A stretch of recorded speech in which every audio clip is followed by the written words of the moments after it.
साथियों नमस्कार। उम्मीद करता हूँ आपकी तैयारी अच्छी चल रही होगी, बेहतर चल रही होगी, मस्त चल रही होगी। एमपी शिक्षक चयन परीक्षा केमिस्ट्री का जो पेपर है आपका 3 अगस्त को है। आज फाइनल स्ट्रेटेजी के बारे में चर्चा कर लेते हैं कि आपको जो दिन आपके पास बचे हुए हैं इनमें आपको किन बातों का ध्यान रखना है, कैसे आपको प्रिपरेशन करनी है, कैसे आपको चिंता से दूर रहना है, रिजल्ट की चिंता न करना है। क्योंकि एग्ज़ाम जब एडमिट कार्ड निकलते हैं उसके बाद में जो टेंशन होती है वो ज़बरदस्त टेंशन होती है कि साहब हमारा क्या होगा। क्योंकि होता ही ये कि आपके सामने जो है पन्ना जो है बंद है, वो पन्ना खुलेगा तो कैसा पन्ना रहेगा, ये चीज़ रहती है। लाइफ में भी यही होता है कि जैसे जैसे पन्ने खुलते जाते हैं वैसे वैसे पता चलता जाता है कि क्या होने वाला लाइफ में, क्या कैसी चल रही लाइफ। चलिए, तो आपने जो मेहनत करी होगी 3-4 महीने से लगातार लगे हुए हो, आपकी जो मेहनत है इतने दिनों की अब काम में आने वाली है। या फिर जो भी आपने जो पुराने कर्म किए होंगे, 11th-12th बीएससी को कई लोग तो पढ़ा रहे हैं, कुछ फ्रेशर्स हैं, कुछ ने अच्छे तरह से बीएससी एमएससी करी होगी, 11th-12th करी होगी, तो सारा जो नॉलेज है यहाँ पर काम आने वाला है। अब जो है फाइनल बात जो है कि क्या क्या चीज़ें ध्यान रखना है, और आपका जो सिलेबस भी दे रखा है इसमें मैंने सिलेबस के बारे में भी थोड़ी चर्चा करेंगे, और क्या किन किन चीज़ों को ध्यान रखना है इनके बारे में भी अभी चर्चा करते हैं।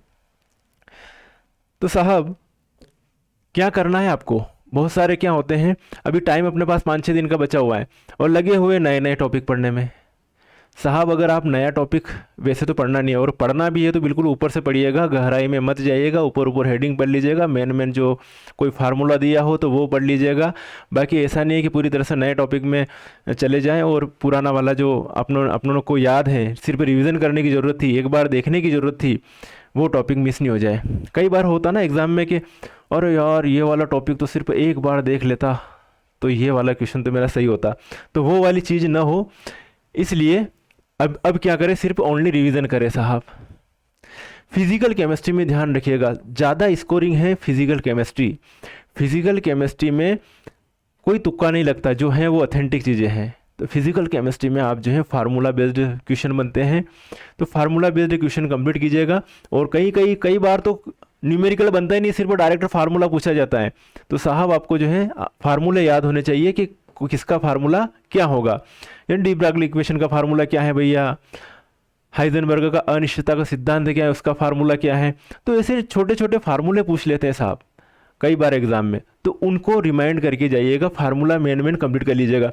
इनऑर्गेनिक केमिस्ट्री में अधिकतर चीज़ें होती हैं, एसिडिटी बेसिडिटी ऑर्डर किसी का क्या पूछ रहे हैं, कहाँ आयनिक कैरेक्टर पूछ रहे हैं, कहीं कोवेलेंट कैरेक्टर पूछ रहे हैं। ओके, तो ये सारी चीज़ें आती है। तो यहाँ पर इनऑर्गेनिक में जो जो इम्पोर्टेंट कॉन्सेप्ट हैं उनको ज़रूर देख के जाइएगा। अगर कॉन्सेप्ट से रिलेटेड 5-7 क्वेश्चन भी अपने बन गए हैं तो स्कोरिंग में बहुत ज़्यादा हेल्प मिलेगी। तो इनऑर्गेनिक केमिस्ट्री में क्या देखिएगा साहब, कॉन्सेप्ट जरूर देख के जाइएगा, सभी इंपॉर्टेंट कॉन्सेप्ट। बाकी चीज़ें तो देखना ही है, बहुत सारे मेमोरी बेस्ड क्वेश्चन भी बनेंगे, तो मेमोरी बेस्ड क्वेश्चन तो आपको कंप्लीट करना ही है, कॉन्सेप्ट भी देखिएगा। ऑर्गेनिक केमिस्ट्री में ज़्यादा मतलब मेरे हिसाब से तो सिलेबस के अकॉर्डिंग तैयारी कीजिएगा। सिलेबस में जो है चीज़ें इतना ज़्यादा गहराई में मत जाइएगा कि भैया नेट लेवल के क्वेश्चन सॉल्व कर रहे हैं। जो है आपके सिलेबस में उतना कर लीजिएगा। आपका जो है सिलेबस प्लानिंग वैसे भी इतना ज़्यादा नहीं है कि जितना ज़्यादा सोच रहे हैं कि क्या होने वाला है। मैंने जो ऑब्जर्वेशन किया है लगभग 60% तो 11th-12th का कोर्स ही आएगा आपके, और 25% मैंने ऑब्जर्वेशन है थोड़ा बीएससी लेवल का, और 15% जो है एमएससी लेवल का। तो अगर आप इस दोनों के लेवल को भी अगर आप अच्छे से टच करते हो तो आपके जो है 85% आपके क्वेश्चन आप अटेम्प्ट कर पा रहे हो। अब 85% में से कितने सही कर पा रहे हो ये आपके ऊपर है। ऐसा नहीं है कि 85 मतलब आपके आते हुए क्वेश्चन रॉन्ग नहीं होने चाहिए, बस मेरे को ये चिंता है रिवीजन के कारण। कई बार मैं देखता हूँ कई स्टूडेंट को पेपर देने आने के बाद कि इतने इजी क्वेश्चन जो है वो गलत करके आ जाता है। तो मैं सोचता हूँ कि यार तुमने ऐसा क्वेश्चन कैसे गलत कर दिया, ये कहाँ से गलती हो गई तुमसे। ये तो ये चीज़ नहीं होनी चाहिए। अगर ये चीज़ नहीं हुई आपके साथ कि जो आते हुए क्वेश्चन वो गलत नहीं करके आए, तो वो उतना आपके लिए बहुत पॉजिटिव होता जाएगा। ठीक है साहब, तो ये चीज़ें ऑर्गेनिक केमिस्ट्री में सिलेबस के अकॉर्डिंग ही देखिए आप। नया कंटेंट अब नहीं पढ़ना है आपको, नए कंटेंट की तरफ ज़्यादा जाना ही नहीं है। अगर कोई ज़रूरी हो तो ऊपर ऊपर से पढ़ लीजिएगा, ज़्यादा समय नहीं देना उसको कि उसको डीपली पढ़ने जा रहे हैं। सिलेबस कंप्लीट करने का अभी क्या करना होता क्या है कि अपन जो है बहुत सारी चीज़ें देखते हैं एक साथ। हमारे पास में आपके पास में अलग अलग जो पीडीएफ नोट्स के बंडल पड़े हुए होंगे, एक काम कीजिएगा, आपको उस जो बंडल पड़े हुए पीडीएफ हो जो भी हो उनको यूनिट वाइज जमा दीजिएगा, और एक एक यूनिट रहेगा कि साहब हमने 3 यूनिट कर ली, इनको देख लिया, अब अगली यूनिट देखूँ। ऐसे करिएगा प्लानिंग, ऐसा नहीं सारी चीज़ें एक साथ नहीं देखिए। और अभी भी आप पढ़ो मन लगा के पढ़ो, तो सारी चीज़ें एक साथ माइंड में नहीं घूमनी चाहिए। एग्ज़ाम में याद आ जाएगी जो आना होगा वो, लेकिन जिस टाइम पे जो पढ़ रहे हैं उसी टॉपिक पर रहो, उसी लाइन पर रहो, उसी फार्मूले पर रहो। अगर आप ये सोचोगे कि यार साहब सारी चीज़ें अगर घूमती रहेगी तो माइंड में बेचैनी रहेगी, सोचते रहोगे, पढ़ाई नहीं हो पाएगी। तो सोचना नहीं, अपने को लग जाना है, पढ़ाई में लग जाना है। यूनिट उठाए, यूनिट में से टॉपिक उठाए, टॉपिक में से क्या चीज़ पढ़ रही है वो चीज़ ही पढ़ना है आपको। ऐसा नहीं है कि सब कुछ चलता रहे, माइंड में पूरी यूनिट चल रही है। अर्जुन की तरह लक्ष्य होना चाहिए कि सिर्फ जो है गुरुदेव मुझे तो सिर्फ आंख दिख रही है अभी। तो वही चीज़ जब आप किसी चीज़ को पढ़ो, कौन सा टॉपिक पढ़ो, कौन सी लाइन पढ़ो, कौन सा फार्मूला पढ़ो, तो उसी पर कॉन्सेंट्रेट रहना चाहिए उस टाइम पर। फिर पढ़ लिया आगे बढ़े, पढ़ लिया आगे बढ़े, ऐसे चलना चाहिए। तो यही होना चाहिए कि सिलेबस कंप्लीट करने का यूनिट वाइज प्लान बनाए कि साहब आपके पास जो है जो भी पीडीएफ है, जो भी नोट्स हैं, उनको यूनिट वाइज जमा देगा, हाँ ये अपने को करना है। थ्योरी अगर आपसे एक बार प्रैक्टिस नहीं हुई तो भी कोई दिक्कत नहीं, लेकिन थ्योरी जरूर पढ़ के जाना। थ्योरी के बाद प्रैक्टिस की जाती है। अगर आप डायरेक्ट प्रैक्टिस कर रहे हो तो प्रैक्टिस में क्या होता है, अपन एमसीक्यूज पढ़ते तो वहाँ पर रट्टा मारने का काम होता है। आपके कॉन्सेप्ट क्लियर है तो वैसे ही हो रहा है, कोई क्वेश्चन क्लियर, कोई दिक्कत ही नहीं है। तो पहले थ्योरी पार्ट भी कंप्लीट करें, थ्योरी पार्ट के बाद में फिर प्रैक्टिस की तरफ आए, प्रैक्टिस क्वेश्चन की तरफ फिर आए। तो सिलेबस कंप्लीट करने का यूनिट वाइज प्लान बनाइए साहब, अब अभी भी बना लिए। रिजल्ट की चिंता करोगे तो कुछ नहीं हो पाएगा, टेंशन रखना ही नहीं है बिल्कुल। तो रिजल्ट की चिंता बिल्कुल नहीं करना है साहब। अब ज़्यादा से ज़्यादा जो कुछ जो है ये है कि भैया अब हम आपको पास करवा देंगे, ये चल रहा है वो चल रहा है, हम इतने वीडियोस दे देंगे, सब बातें झूठी हैं। तो कोई 4-5 दिन में कोई पास करवा सकता है क्या? कभी पॉसिबल ही नहीं है। तो अब जो है आपके पास जो कंटेंट है साहब, आपके पास सिलेबस पड़ा हुआ है, आपके पास वीडियोस हैं, आपके पास प्रैक्टिस सेट है, सभी चीज़ जो भी होगी वो कंप्लीट है। तो उन्हीं को रिवीजन करें अच्छे से। अब और ज़्यादा वीडियो देखने के बजाय अगर इंपॉर्टेंट हो देखना आपको कि हाँ बिल्कुल मेरे को बिल्कुल समझ में आना, तो वो वीडियो देखिए। पर मैं तो प्रिफेर करूंगा कि आप ज़्यादा वीडियो देखने के बजाय आप पीडीएफ नोट्स और आपके पास जो बुक्स हैं, आपके पास जो कंटेंट है, उस पर फोकस करें, उनके पढ़ने उल्टिए, बस ये कीजिए। चाय पीजिए फिर बैठिए पढ़ने, चाय पीजिए फिर बैठिए। जो भी है, कोई चाय नहीं पिए तो काफ़ी पी लेना साहब, है ना। तो ये चीज़ें हैं।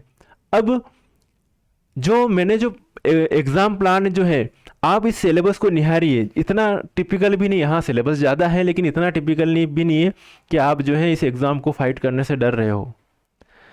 डरना बिल्कुल नहीं है। क्यों? क्योंकि अगर 11-12 तो नॉर्मल सिलेबस रहता ना, 11-12 तो सबको आता था, 60% तो ये आ रहा है, तो आपके क्वालिफाई मार्क्स तो यहीं से वो कंप्लीट हो रहे हैं। क्वालिफाई मार्क्स तो यहीं से कंप्लीट हो जाएंगे। 40 और 50% लाना है। और SC/ST कैंडिडेट के तो जो क्वालिफाई हो जाएंगे उनका सिलेक्शन होना ही होना है, मेरा मानना है। ओबीसी में थोड़ा ज़्यादा आगे रुकेगा, और 60 से ऊपर तो शायद जनरल वालों का भी सिलेक्शन हो जाए। तो आपको जो है अगर 60% मार्क्स आपके आ रहे हैं साहब, तो 60 मतलब आपके 60 क्वेश्चन बिल्कुल सही हो रहे हैं, और 40 में से अगर तुक्के में आपके 10 क्वेश्चन भी सही हैं, तो अगर 60 क्वेश्चन एक्यूरेट आते हो तो आप तो 70 पे पहुंच रहे हो साहब। तो चिंता किस बात की? 60 क्वेश्चन आपको एक्यूरेट आते हैं तो 10 क्वेश्चन तो बाकी 40 है ना, उनमें तुक्के भी तो लगेंगे। आप लॉजिकली भी तो कुछ सोचेंगे कि ये क्वेश्चन सही हो सकता है इन 4 ऑप्शन में से। तो यहाँ पर 60 वाला 70 आराम से ला सकता है। 50 नंबर अगर एक्यूरेट आ रहे हो, वहाँ पे तुक्का कुछ नहीं। 50% अगर आपके एक्यूरेट आ रहे हो तो आप 60% आराम से नंबर ला सकते हो, ये मेरा मानना है।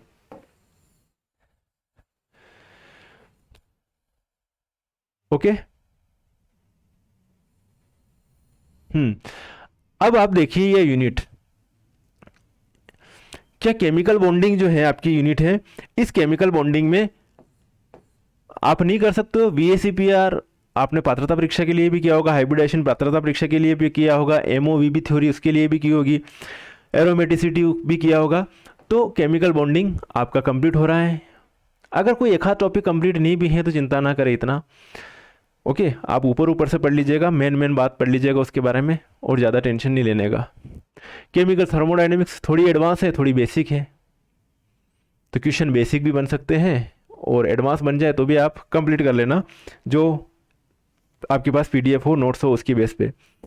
साहब इलेक्ट्रोकेमिस्ट्री सभी पूरी क्लास 12th की दे रखी है, हो जाएगी इलेक्ट्रोकेमिस्ट्री। सॉलिड स्टेट हो जाएगा, सॉलिड स्टेट इतना कम टिपिकल नहीं दिख रहा मुझे तो। केमिकल काइनेटिक्स में थोड़े से एडवांस टॉपिक हैं और थोड़े से बेसिक टॉपिक हैं, ठीक है। तो एडवांस टॉपिक भी कुछ भी ज़्यादा नहीं है। एंजाइम काइनेटिक्स, साल्ट इफेक्ट है, स्टेडी स्टेट अप्रोक्सीमेशन है, collision state theory, rate state theory of rate constant है। तो कुछ जो है इसमें एडवांस चीज़ें हैं, तो वो कंप्लीट कर लीजिएगा। फिर आया सॉल्यूशन पूरा पूरा 12th का दे रखा है, 12th की एनसीईआरटी बुक्स का विलियन वाला चैप्टर। कुछ भी अलग से ज़्यादा देखने की ज़रूरत नहीं है सॉल्यूशन में, सब वो की वही चीज़ें हैं साहब। सॉल्यूशन में हालांकि थोड़ा सरफेस केमिस्ट्री के टॉपिक भी आ गए, colloidal and surface stability and properties of colloids, तो ये भी करना है आपको। तो सॉल्यूशन हो जाएगा, न्यूमेरिकल भी करना है इसमें। केमिकल इक्विलिब्रियम हो जाएगा, 11th का टॉपिक है। एटॉमिक स्ट्रक्चर आप कर लोगे, एटॉमिक स्ट्रक्चर में थोड़ा एडवांस टॉपिक है, थोड़े बेसिक टॉपिक है एटॉमिक स्ट्रक्चर में, ओके। पेरियोडिसिटी वगैरह सब इसी में आ गया। क्वांटम मैकेनिक्स थोड़ा एडवांस टॉपिक है, जो बीएससी के लेवल से करोगे तो भी आपका कंप्लीट हो जाएगा।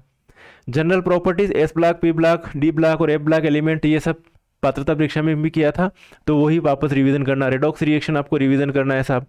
ऑर्गेनोमेट्रिक और कोऑर्डिनेशन कंपाउंड से ज़्यादा क्वेश्चन बनते हैं साहब, अच्छे से आप कंप्लीट कर लेना। Basic of organic chemistry, basic of organic chemistry में आपको आईयूपीएसी नेम कंप्लीट कर लेना है। एलिफेटिक एरोमेटिक कंपाउंड के बारे में देख लेना है, तो ये बेसिक हो जाएगा। एल्केन, एल्किन, एल्काइन के बारे में चर्चा हो जाएगी। स्टीरियो केमिस्ट्री बीएससी लेवल से बहुत अच्छी तरह से पढ़ा होगा आपने। स्टीरियो केमिस्ट्री में थोड़ा एडवांस लेवल का आएगा, 11th-12th से थोड़ा हट के आ गया ये, तो स्टीरियो केमिस्ट्री अच्छे से कर लीजिएगा।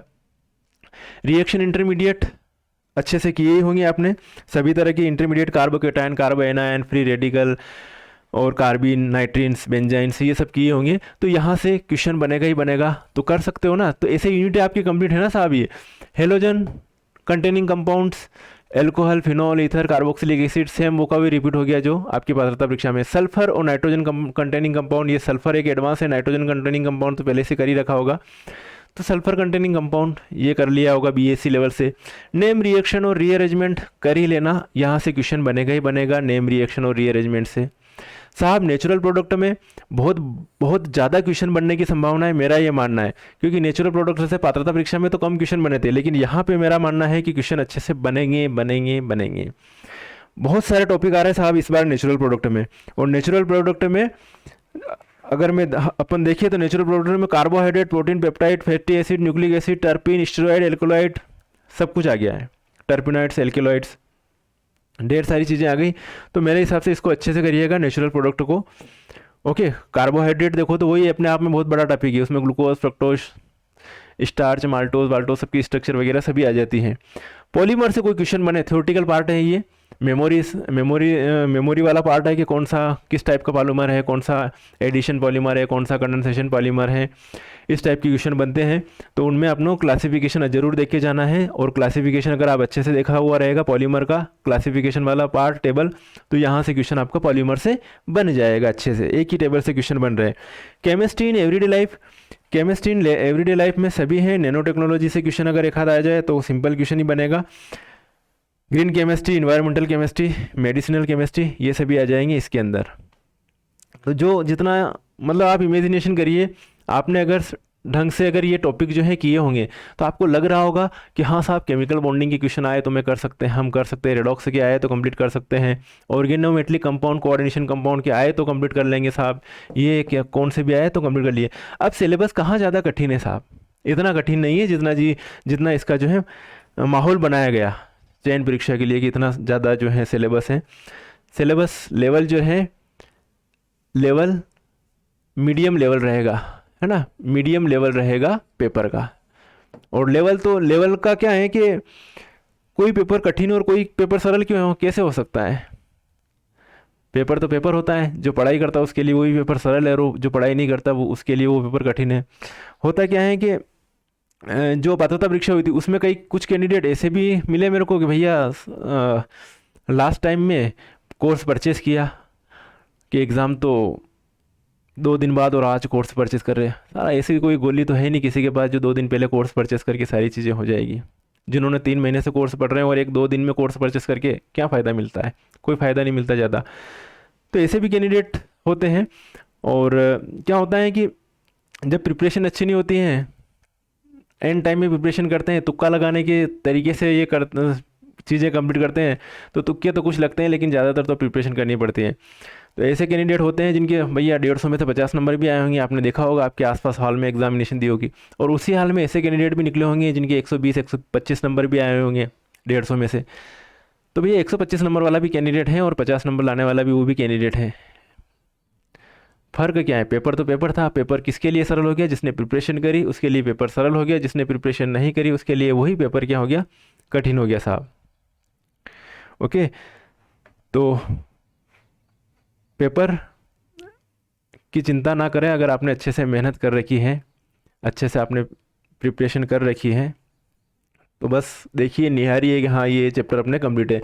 अब होगा क्या कि जो चीज़ आपको आती है भैया, जैसे आप पढ़ने जा रहे हो केमिकल बॉन्डिंग, आपको VACPR अच्छे से याद है, हाइब्रिडेशन पूरा याद है, किस पर कौन सा है, पन्ना उल्टी है ना। अगला टॉपिक देखिए कि क्या चीज़ आपको नहीं जानकारी है वो देखिए आप। ओके, इलेक्ट्रोकेमिस्ट्री पढ़ रहे हैं, आपको कोलरॉच का रूल्स याद है, सारी चीज़ें आपको जो है कंप्लीट है इलेक्ट्रोकेमिस्ट्री में। आपको डिबाई एकल समीकरण मालूम नहीं है साथ, तो डिबाई एकल समीकरण का कॉन्सेप्ट क्या है तो वो पढ़ लीजिए। इस तरीके से आप जो चीज़ आपको कंप्लीट नहीं है ना वो चीज़ देखिए, वो टॉपिक देखिए बस। नॉनस इक्वेशन आती है आपको, रेडॉक्स सिस्टम आता है, इलेक्ट्रोकेमिकल सेल के बारे में आपको जानकारी है। तो जो नहीं आती है उस टॉपिक को आप जो है रिवाइज कीजिए, उस टॉपिक को आप देखिए। अब ये कंडीशन है आपकी, ये रहेगा 60-25-15 का रेशो। 15% तो MSc लेवल के आएंगे क्वेश्चन एडवांस टाइप के। ओके, और बाकी अगर BSc और ये टॉपिक ये भी कर लिया 11-12 का पार्ट, तो भी आप जो 85% आपके जो है क्वेश्चन आप अटेम्प्ट करके आने वाले हो। ठीक है, तो चिंता की कोई बात नहीं।